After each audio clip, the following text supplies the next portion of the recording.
For this segment of A Bit of Addison History, I would like to tell you about the life and work of former Addison resident Fred G. Johnson.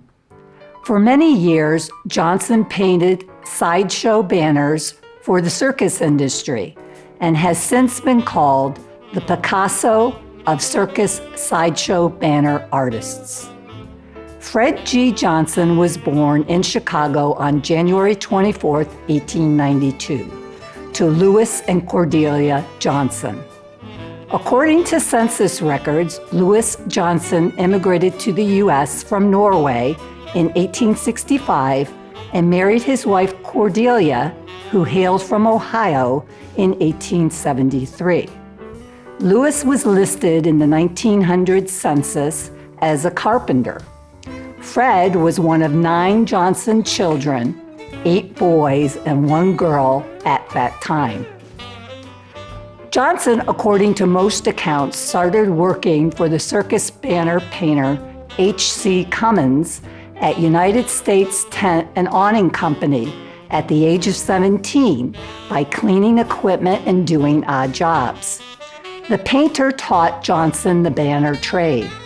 By the 1910 census, at the age of 18, Johnson is listed as an artist working in the printing industry. According to Johnson, the tent companies would get an order from a circus for, say, a fire-eating poster. We would get no pictures or descriptions of what they wanted, and we would use our imagination of what one would look like. According to Johnson, it did not matter if you exaggerated the subject matter. The secret to banner art is the color. They call it flash. Johnson's brightly painted banners advertised a wide range of circus acts, from unusual animal and human specimens, the exotic, and skilled performers. He would start by stretching the large 10 by 8-foot banner on a wood frame. He would then sketch a general outline with charcoal and go over it with black ink. Finally, he would mix his colors and paint. Time was critical to his work, and Johnson could finish up to 4 different banners in a single work day. During World War I, Johnson painted ammunition trucks warning red. In the 1920 census, he is listed as an artist for an awning company. He worked for the Driver brothers. Charles and Walter Driver were the backbone of the circus sideshow banner printing at that time. Johnson is listed in the 1930 census as an artist for a circus factory. During the Depression, Johnson briefly worked out of his own garage. In 1934, he went out of business when a fire destroyed the structure.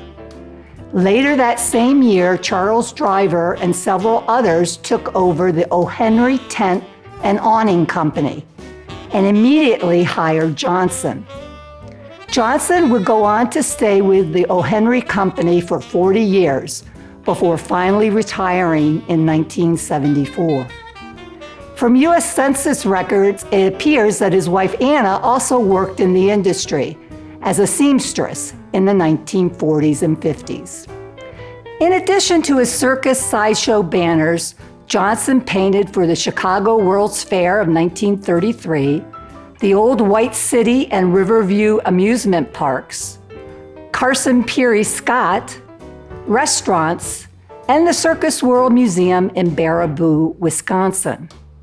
He was a lifelong member and past chaplain of the Showmen's League of America, a group dedicated to service and fellowship among show people.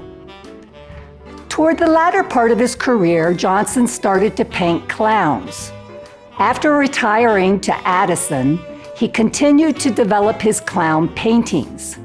Famous clowns Lou Jacobs and Emmett Kelly were among his favorite subjects. He enjoyed painting Jacobs so much that he painted a picture of him on the garage door of his son's Addison home. He often donated his clown portraits to local nonprofit organizations. On the occasion of his 90th birthday in January 1982, Grandpa Johnson was officially celebrated by the village of Addison as the final link to the circus that today's children will never know, and over the years has brought his circus banners to the schools and has shared his experiences and stories with them. Johnson relocated to Sun City, Arizona in 1985 with his son Ellsworth and his family. Johnson's work was recognized in an exhibition of his banner art at the State of Illinois Art Center Gallery in 1989. Johnson passed away in May 1990 at the age of 98 and is interred at Acacia Park Cemetery and Mausoleum in Norridge, Illinois.